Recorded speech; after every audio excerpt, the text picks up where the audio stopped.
On Saturday, November 14th, Trump supporters held what they called the Million MAGA March. This was a march in support of President Trump. This got me thinking, who are the groups that are putting this march together? What are they actually trying to achieve? And what are they actually willing to do to achieve these goals? Let's talk a little bit more about the Million MAGA March. So who are the groups that put this march on? Who are they? Kind of where do they come from and what are they looking for? The first group we're going to talk about is Stop the Steal.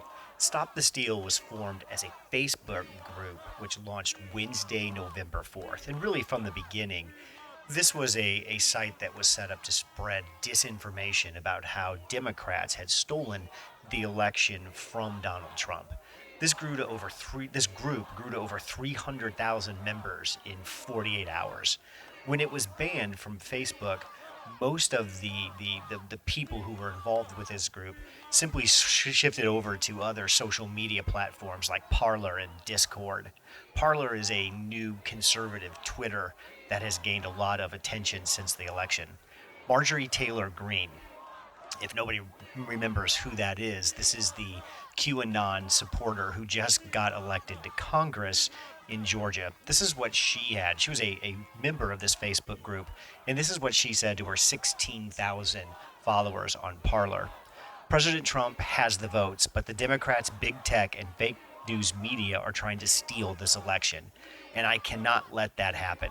This is the biggest voter fraud operation in American history. Stop the steal.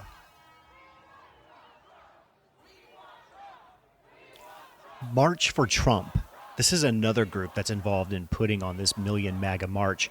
You can find some information about them at trumpmarch.com. Their mission statement at the top of their website is to demand transparency and to protect election integrity. And one of the bylines on their website is, Democrats are scheming to disenfranchise and nullify Republican votes. It's up to the American people to stop it. Just to give you an idea about who makes up this organization, here are some folks that are scheduled to speak at the March for Trump on Saturday. Mike Kelly, PA Congressman. Louis Gohmert. Louis Gohmert is a Texas congressman who I also want to remind everybody, I made the note, stupidest member of Congress next to his name. Dr. Sebastian Gorka, who is always entertaining, and Matt Schlapp.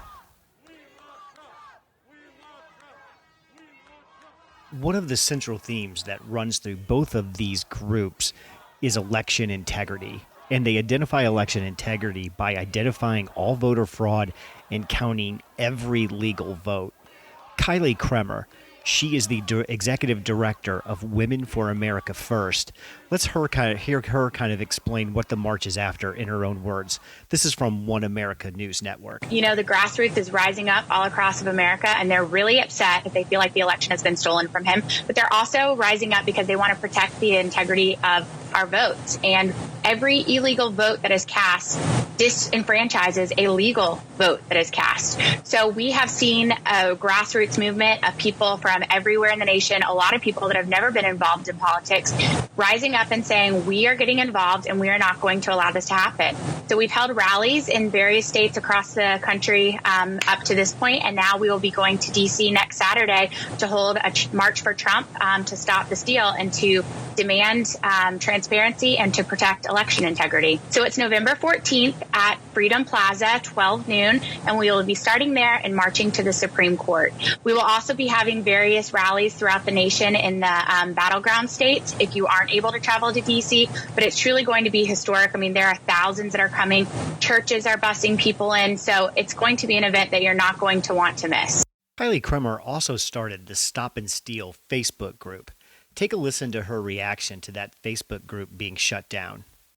Started the Stop the Steal group on Facebook. It grew to 365,000 people in less than 22 hours when Facebook shut us down. And when Facebook shut us down, not only did they shut off our communications directly with those people, but then MailChimp went in and disabled our account for Women for America First that we've had for years. They won't allow us access to the data. So we really have been hamstrung by big tech in order to communicate with our supporters. Big tech will not silence us or stop us. You know, we're just moving right along. We've had to develop different different ways to communicate, but we're going to do it, and we're going to support our president and protect our right to vote.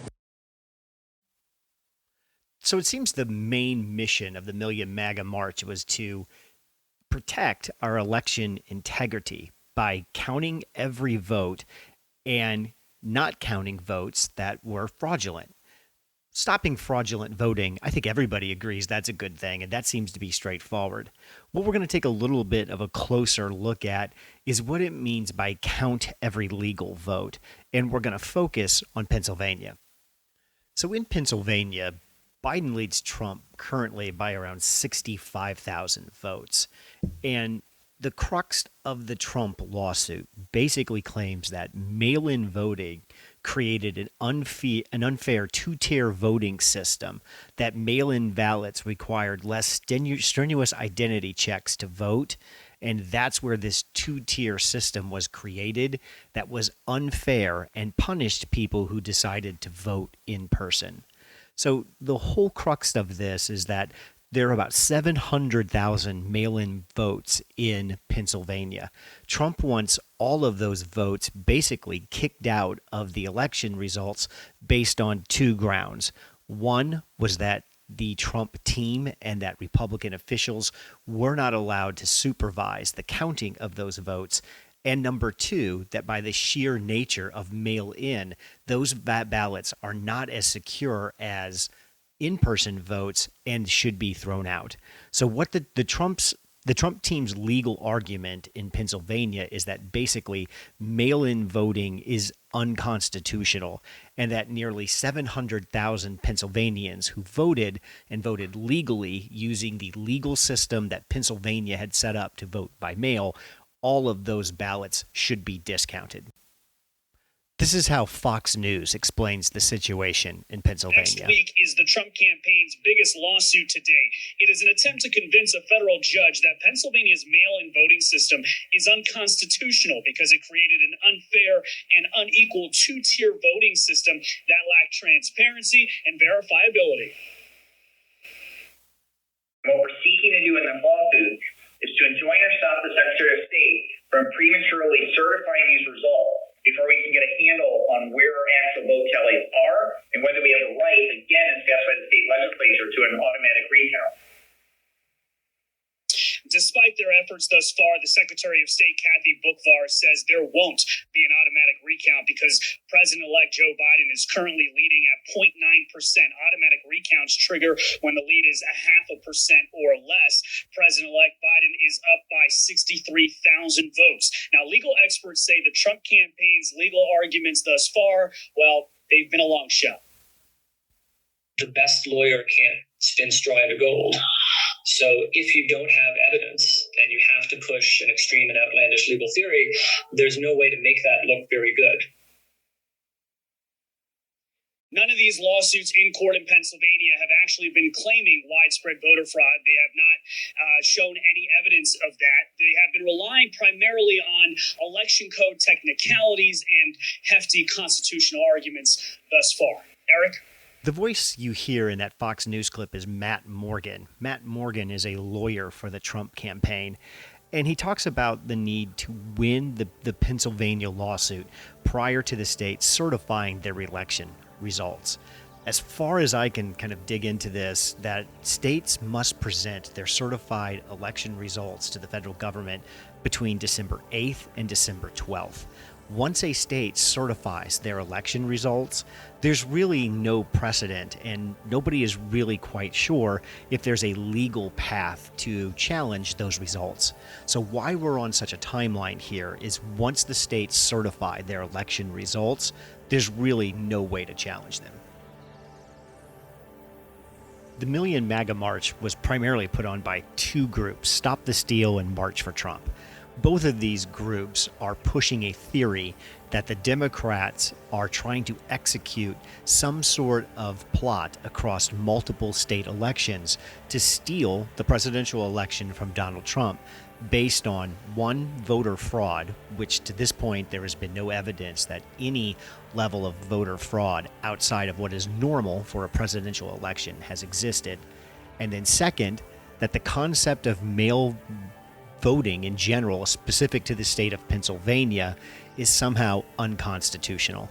Let's remember, too, for Trump to overturn the election results, he would have to win lawsuits in multiple states. For example, if he wins Pennsylvania, that still doesn't change the election result. He would still have to change it in either Nevada or Arizona in order to flip the election results. That doesn't seem very viable at this point in time. But the groups that are putting this Million MAGA March on, these are groups that are highly partisan to Trump and are truly pushing some sort of centralized theory of fraud and corruption by the Democrats. The second thing is, what are they trying to achieve? And this is what we talked about. They are trying to, on an individual state level, get results turned over prior to the state certifying the election result. And again, in order for Trump to flip the election results, he would have to win 3 separate lawsuits in 3 separate states before December 8th and the 12th, when these states certify their election results, and this all becomes a moot point.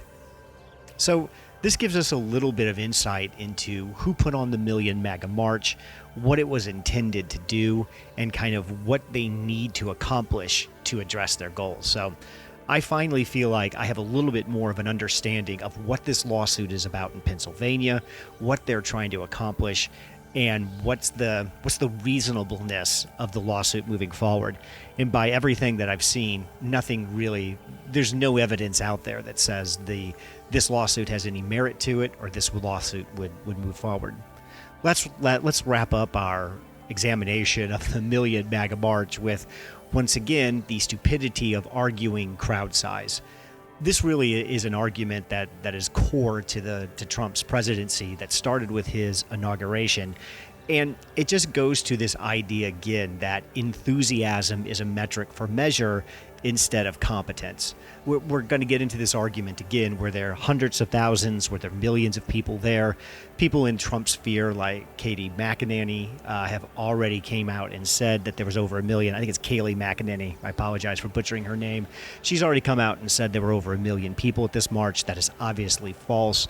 And the narrative becomes again that there is so much enthusiasm for this presidency that somehow enthusiasm needs to translate into some sort of legal action, political action, or cultural action to keep him the president of the United States. That's just not how we do it. Well, thanks for listening to this. We'll probably do some more of these in the future, and I hope you enjoyed it.